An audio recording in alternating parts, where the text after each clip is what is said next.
धन्यवाद सर. हे बघा, प्रश्न निर्मिती कौशल्यावर, शब्द आधारित प्रश्न निर्मिती कौशल्यावर छान तासिका घेतली होती कालपण आणि पहिल्या दिवशी मोठे सरांनी. त्यामध्ये ब्लूमचे टॅक्सॉनॉमी 6 सांगितल्या, अध्ययन पातळ्या, ज्ञान आकलन उपयोजन, विश्लेषण, संश्लेषण आणि मूल्यमापन अशा पायऱ्या. परंतु आपल्या एडीपी 2020 करिता 2001 नंतर त्या ब्लूमच्या टॅक्सॉनॉमीमध्ये जो रिसर्च झाला, त्या रिसर्च नंतर जे पायऱ्या बदलल्या, ज्ञान आकलन उपयोजन विश्लेषण, हे 4 पायऱ्या तशाला तशा राहिल्या. आणि ज्ञान आकलन उपयोजन विश्लेषणानंतर जी मूल्यमापनाची पायरी होती, त्या मूल्यमापनाच्या ऐवजी संश्लेषणाची जी पायरी होती तिथे मूल्यमापन, आणि शेवटची जी पायरी मूल्यमापनाची होती तिथे मात्र मूल्यमापनाच्या ऐवजी नवनिर्मिती, क्रिएटिव्हिटी हे ब्लूमच्या टॅक्सॉनॉमीने सांगितलेलं आहे. आणि आपल्याला हे जे सगळं प्रश्न निर्मिती करायची होती त्या ब्लूमच्या टॅक्सॉनॉमीनुसार करायची होती. त्यानुसार ज्ञान आकलन उपयोजन विश्लेषण मूल्यमापन आणि नवनिर्मिती या 6 पायऱ्या येतील अशा आम्ही इथे प्रश्न घेतलेले आहेत. हे सरांनी सर्व स्पष्टीकरण केलेलंच आहे. आणि शब्द त्यामध्ये सजीवाच्या अधिवासानुसार वर्गीकरण करणे. सर इंग्लिश मीडियमला शिकवतात, ज्युनियर कॉलेजला शिकवतात, त्यामुळे as it is Marathi words त्यांच्या तोंडून येत नाही. इंग्लिशमध्ये ते फार चांगलं सांगू शकतात. त्यानंतर सजीवाच्या अधिवासानुसार वर्गीकरण करतो, ही क्षमता झाली. आता त्याच्या अध्ययन निष्पत्ती म्हणजे काय, तर या टप्प्यापर्यंत पोहोचण्यासाठी, क्षमतेपर्यंत पोहोचण्यासाठी जे छोटे छोटे पायऱ्या कराव्या लागतात, टप्पे करावे लागतात, ते म्हणजे अध्ययन निष्पत्ती. मग अधिवासानुसार वर्गीकरण करतो म्हणजे निरीक्षण करतो. त्यामध्ये दुसरं घेतलेलं आहे वैशिष्ट्याच्या आधारे सजीवाचे वर्गीकरण करतो. जमिनीवर आढळणाऱ्या प्राण्यांची नावे सांगतो. त्यानंतर भूचर प्राणी म्हणजे काय सांगतो. आणि शेवटी विश्लेषणात्मक जो प्रश्न असतो ते प्राण्यांचे वर्गीकरण करतो. आणि नवनिर्मितीमध्ये काय येते ते तुम्हाला आमच्या गटकार्यातून बघायचं आहे. आता खरं तर हे याच्यावर सादरीकरण करण्याचा हा जो पायंडा आहे तो थोडासा बाजूला ठेवून प्रश्न निर्मिती कौशल्य आम्ही एका नाटिकेतून सादर करणार आहोत, छोट्याशा ऍक्टिव्हिटी मधून. नक्कीच तुम्हाला आवडेल. इथे सगळ्यांच्या याच्यावर प्राण्यांची नावं दिसत आहेत आणि विद्यार्थी काय ते सगळे हे विद्यार्थी दुसऱ्या विद्यार्थ्यांना समजावून सांगण्यासाठी प्रश्न विचारत आहेत.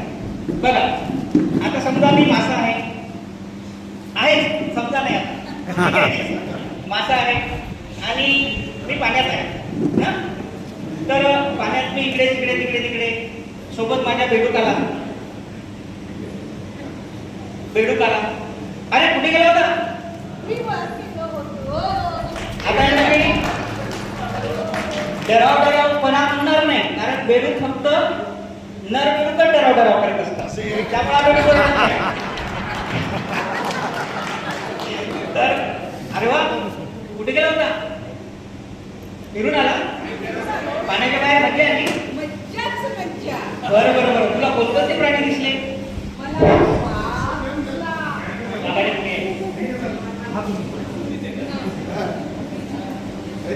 तुला कोणते हा प्रश्न बघा. आणि यामध्ये ज्ञान आहे, आकलन आहे, उपयोजन आहे, विश्लेषण आहे, संश्लेषण आहे आणि मूल्यमापन आहे, नवनिर्मिती आहे. तुला कोणते प्राणी दिसले. मी वर गेल्यानंतर सर्वात आधी मला हरिण दिसलं. वर आकाशात गरुड दिसलं. वर आकाशात गरुड दिसलं. गरुड काय करत होता. मी उंच आकाशामध्ये भरारी घेत होती माझ्या पंखावर. बरं, मी पक्ष्यांचा राजा. प्रॉब्लेम होत आहे कारण मी पाण्यात आहे. आणि गरुडाच्या तोंडामध्ये अजून एक काहीतरी पक्षी. बरं, तुला गरुड जमिनीवर आलेला दिसला का कधी. गरुड फक्त उंच हवेत राहत होता. नाही, गरुड जमिनीवर आला आणि गरुडाने सापाला पण पकडलं होतं असं. बरं, तो साप दिसायला कसा होता. साप दिसायला काळा होता, असा गोल होता आणि असा सरपटत होता. पाय नव्हते त्याला. पाय नव्हते. तो जमिनीवरच असा. हे माणसं काय म्हणायचे, कोणतं प्राणी म्हणायचे, सरपटणारा म्हणायचे, काय म्हणायचे. त्याला ही माणसं सरपटणारा प्राणी म्हणायचे. सरपटणारा नाव होतं का त्याचं. हा, त्याचं सरपटणारा प्राणी होतं. आणि तो बहुधा वनस्पती लोकांना चावत होता का तो. लोक जर त्याच्या जवळ गेले आणि जर समजा त्याला असं वाटलं की यांच्यापासून मला धोका आहे तरच तो त्यांना चावतो. साप ओळखतो का लोकांना कसे आहेत ते. नाही, साप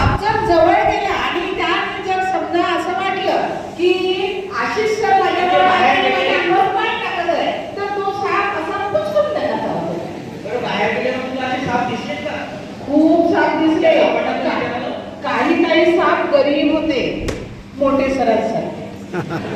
आणि काही साप देऊळकर सरांसारखे होते. आली ती फडाफड. बरं तुला सरडे दिसले? हो, सरडे पण दिसले. रंग बदलत होते? हो, खूप जास्त रंग बदलत होते. आणि माणसं? माणसांसारखेच रंग बदलत होते. मला तर असं वाटते की सरड्यांनी हा गुण माणसांकडूनच घेण्याचा आणखी तुला कोण दिसलं तिथे? आणखी मग नंतर मी ना थोडस चालत चालत जंगलात गेलो. तर जंगलामध्ये मला सिंह दिसला. आणि सिंह हा जंगलाचा राजा होता म्हणे. कोण होता जंगलाचा राजा? हा आहे जंगलाचा राजा. मला बघा जमिनीवर राहायला आवडते आणि मी माझा जंगलात भक्ष्य शोधत होतो. आणि जसं आपण आता सजीवांचे प्रकार पाहिले, उभयचर, जलचर, भूचर आणि खेचर, तर मी आहे खेचर प्राणी, म्हणजेच त्याला आपण म्हणतो टेरेस्ट्रियल ॲनिमल, की जो कुठे राहतो जमिनीवर. असा हा सिंह प्राणी. बरं सिंह पाहिला ना तू? सिंह पाहिला ना तू? सिंह असं जमिनीवर राहत होता की तो कधी कधी हवेत उडतो? नाही, हवेत उडत नाही. सिंह हा हवेत कधीच उडत नाही. आणि पाण्यात येतो का तो? पाण्यातही नाही. म्हणजे फक्त जमिनीवर राहतो. फक्त तो म्हणजे एवढे सारे प्राणी आहेत, ते काही जमिनीवरच राहतात, काही हवेतच उडतात, काही पाण्यातच राहतात. असं तुम्हाला सांग बरं कोणकोणते जमिनीवर राहतात? जे जमिनीवर असतात, जसं की हरिण आहे. त्यांना जरासं मला दाखव बरं. हरिण आहे, त्यानंतर गाय आहे, त्यानंतर सिंह आहे. हे सगळे जमिनीवर राहतात. हे सगळे जमिनीवर राहतात. वा वा. हे कधीही पाण्यात जात नाही, हे कधीही उडत पण नाही. एकदा यांना पाण्यात घेऊन येतं का मला दाखवायला? पाण्यात जर आले तर मग हे श्वास कसे घेतील? मासा तो श्वास कसा घेतो? म्हणूनच त्यांना पाण्यात आणता येत नाही ना. आम्ही फक्त मुद्दा काय करत आहे? भूचर, जमिनीवर राहणारे हवे, बाकीचे मुद्दे येते ना. यानंतर जो साप दिसला ना, त्याला कोणते प्राणी म्हणत होते तुम्ही? त्याला सरपटणारा प्राणी असे हे माणसं म्हणतात. बर. आणि त्याच्यामध्ये विष असतं असं म्हटलं ना. तर ते विष कसं काय तयार होतं त्याचं? असे विषारी प्राणी अजून आहेत का जमिनीवर? जमिनीवर असे बरेचसे विषारी प्राणी आहेत. पण सापाबद्दल गैरसमज असा आहे की सगळे साप हे विषारी असतात. पण असं नसून फक्त 10% साप, तेही बऱ्याचशा आतमधल्या जंगलात राहतात, तेच साप फक्त विषारी असतात. सगळे साप हे विषारी नसतात. आणि मित्रा थांब, खूप माहिती सांगितली तू माझ्याबद्दल की मी विषारी आहे, दंश करणार आहे आणि बरेच काही. पण हे विसरू नको की आपण दोघं जण एकाच गटातले आहोत. आपण दोघं जण उभयचर आहोत. कारण ईश्वरानेच आपल्याला अशी शक्ती दिली की आपण पाण्यातही राहू शकतो आणि जमिनीवरही राहू शकतो. या पाण्यात गेल्यानंतर स्किननी आणि जमिनीवर आलेली नाकाने आपण श्वास घेतो. म्हणून मी कितीही विषारी असला तरी तू मला घाबरू नको. आणि माझा हा साप मित्र हा जो आहे, हा जेव्हा पाण्यामध्ये असतो त्यावेळेस तो चावत नाही बरं का. जो जेव्हा जमिनीवर असतो त्याच वेळेस तो चावायचा प्रयत्न करतो. तुला खाल्लं नाही सापानं? नाही, मला कधी खाण्याचा प्रयत्न केला. कारण हा साप जरी मला मित्र म्हणत असला तरी भूक लागली की तो मलाच मिळून घेतो. माझ्या अनेक बंधू भगिनी यांनी नियंत्रण केलेले आहे. बरं ते तुला दिसते ना, ते मधमाशीचं पोळं, ती मधमाशी कशी असते? ती मधमाशी आहे ना आपल्याकडे, ठीक आहे. मधमाशी तूच सांग तुझी माहिती. मधमाशी मध बनवणाऱ्या माशीला मधमाशी म्हणतात. मधमाशी एक शाकाहारी कीटक आहे आणि एक ऊर्जा करण्यामध्ये. बरं ती मधमाशी फक्त हवेत राहते की पाण्यात येऊ शकते, जमिनीवर राहते? नाही, मी हवेतच उडते.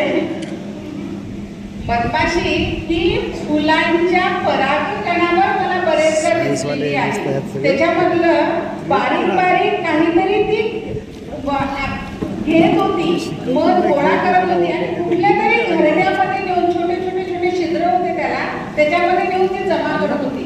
कशासाठी करत होती बरे? आपल्या सोबतच्या म्हणजे पिलांना म्हणजे मधमाशी फक्त हवेत राहणार. बरं काल 2 माणसे पकडायला माणसं आली होती. ती म्हणत होती की चिमण्यांची संख्या कमी झाली मोबाईलमुळे वगैरे वगैरे. तुमच्याकडे एखादी चिमणी दाखवतं का वा, मला? वा, वा.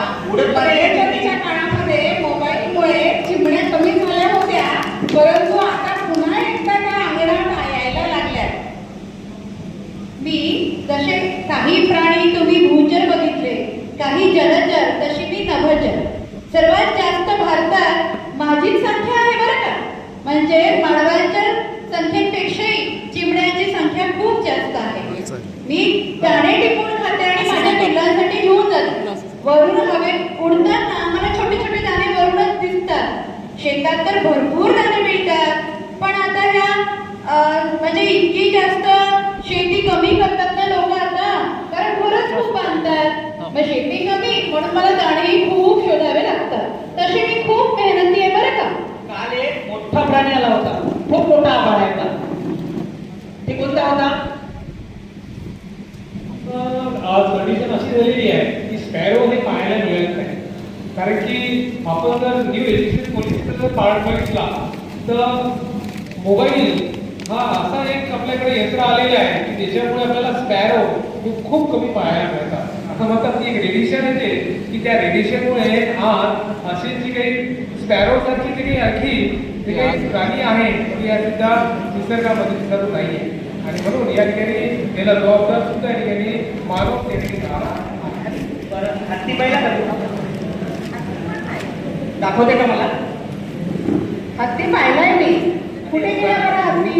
कुठे गेला असेल हत्ती? दोन दोन हत्ती आणले. एक सांगून दोन हत्ती पाहिले मी. बरं, एवढा मोठा ते बघितलं होतं ना बाहेर जाऊन? हत्ती फक्त जमिनीवर राहतात की हवेत राहतात? हत्ती बाहेर गेला.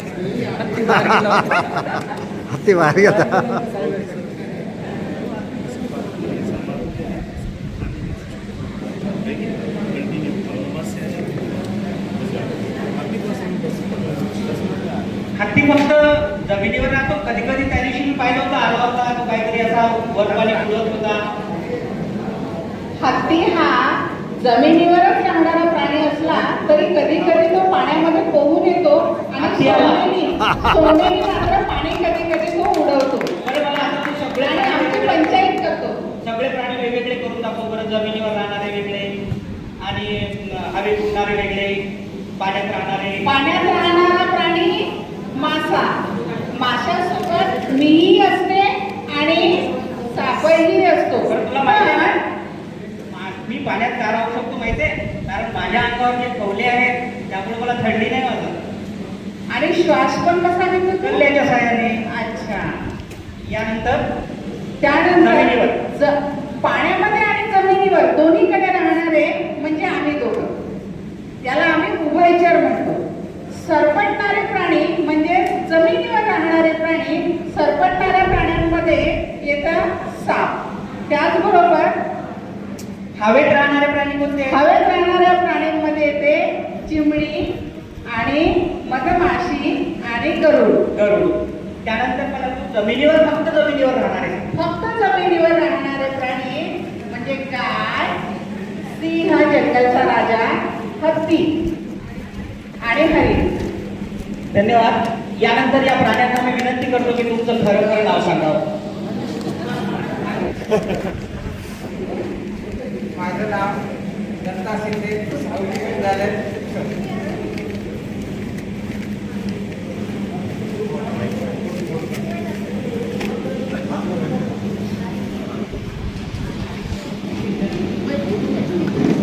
माझं नाव दत्ता शिंदे, लोकित विद्यालय. मी हत्तीच्या भूमिकेत होतो. सर्वांना नमस्कार. माझं नाव वैभवी बोलतावार आणि माझ्या शाळेचं नाव आहे शासकीय इंग्रजी माध्यम आश्रम शाळा गोविंदनगर. आणि खरंच या पाठामध्ये खूप आनंद आला. खरं तर माझ्या मिस्टरांच्या शाळेचे सहकारी आहेत सगळे मजेदार शाळेतले. त्यांच्यासोबत कालच म्हणजे वेळेवर हा डिसिजन ठरला की सरांचं की आपण हे सजीवांची लक्षणे आणि त्याचं वर्गीकरण हा पाठ घेऊया. आणि मला रोज दिला होता लॉयर की जो आहे भूचर प्राणी जमिनीवर. मी कुमारी कल्पना मनोहर वाचनकार, शासकीय इंग्रजी माध्यम आश्रम शाळा. सर, मी भूचर प्राणी जायच्या म्हणजे. नमस्कार, माझं नाव स्मृती देशपांडे. मी पोषणवार दौलतखान विद्यालयात आहे, कार्यरत आहे. मी उजरपुराणी झाली होती नमस्कार, माझं नाव सुहास उत्तमराव जोरकर. मी राष्ट्रीय ज्युनियर कॉलेज आळगाव इथे कार्यरत आहे. धन्यवाद. नमस्कार, माझं नाव प्राध्यापक सुरेश विनोद दत्ते, कुर्सिंग नाईक महाविद्यालय. मी रेडी. नमस्कार,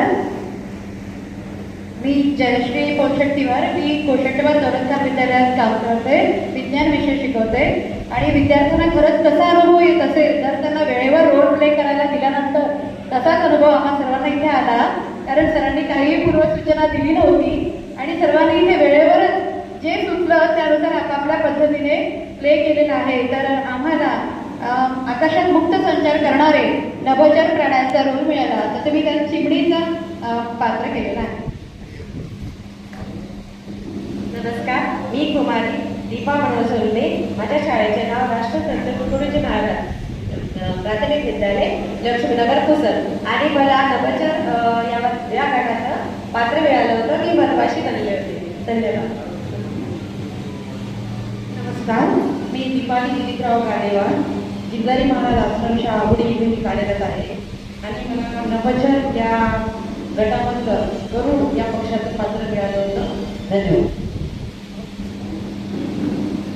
नमस्कार, मी सुनंदा मोहिला अंबडचे कोशेट्टीवार विद्यालय इथे काम करते.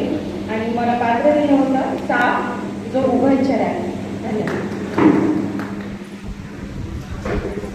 नमस्कार, मी अर्चना हरेकर. कोशेट्टीवार दौलतखान कनिष्ठ महाविद्यालयामध्ये रसायनशास्त्र हा विषय शिकवते. आणि माझा दिला होता मला बेडूक. परंतु हे सगळ्याचं श्रेय जाते आमचे धडाडीचे तर मला सांगायचं होतं, एक कानाला तपस्वी असे ठेंगे सर. हे बेडूक साधा बेडूक नाही. पुण्याला 11वी-12वीच्या पुस्तक निर्मितीसाठी जाऊन आलेला बेडूक आहे. त्या बेडकासाठी टाकायला. आणि त्यांना सरांना त्यांना जिजाऊ याचा पुरस्कार जाहीर झाला.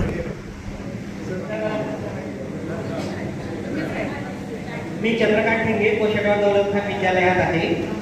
खरं तर या सर्वांनी नेहमीच्या पारंपरिक पद्धतीच्या पेक्षा वेगळं सादरीकरण करू असं मॅडमने म्हटलं. ठीक आहे. तर आता ज्ञान आकलन, उपयोजन, विश्लेषण, मूल्यमापन आणि नवनिर्मिती हे सगळे या प्रश्नामध्ये आले पाहिजे. एक उदाहरण म्हणून आमची ती जबाबदारी आहे. जसं सापाचं एक पाहता क्षणी जे लक्षणं दिसतात ते आहे तो सरपटतो. साप कसा चालत होता मी यांना विचारलं, तो सरपटतो. हे ज्ञानावर आधारित आहे, ते डोळ्याने दिसते.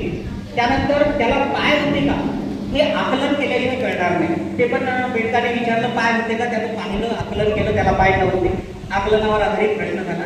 त्यानंतर विश्लेषण, मग पाय नव्हते तर तो कसा चालत होता, त्याला काय होतं, त्या तो स्नायूच्या पद्धतीने चालत होता असं उत्तर आलं. म्हणजे हे विश्लेषणात्मक आहे. त्यानंतर मूल्यमापनामध्ये तो विषारी होता का, म्हणजे त्याला विचार करावा लागला. आणि विचार करून त्याने ते उत्तर दिलं. दोघा तिघांना विचारलं, माणसांना विचारलं की तो चावल्यावर मारतो का माणूस, हे विश्लेषणात्मक प्रश्न होता. आणि त्यानंतर तो रंग बदलतो का, हे जे प्रश्न विचारले होते ते नवनिर्मितीकडे नेणारे होते. तर अशा पद्धतीनं ब्लूमची जी टॅक्सॉनॉमी आहे, ज्ञान विश्लेषण, ज्ञान आकलन, उपयोजन, विश्लेषण, मूल्यमापन आणि नवनिर्मिती या सर्वांचा विचार करून आम्ही ते प्रश्न निर्मिती करण्याचा प्रयत्न ॲक्टिव्हिटीमधून करण्याचा प्रयत्न केला. त्याबद्दल सर्वांचे आभार.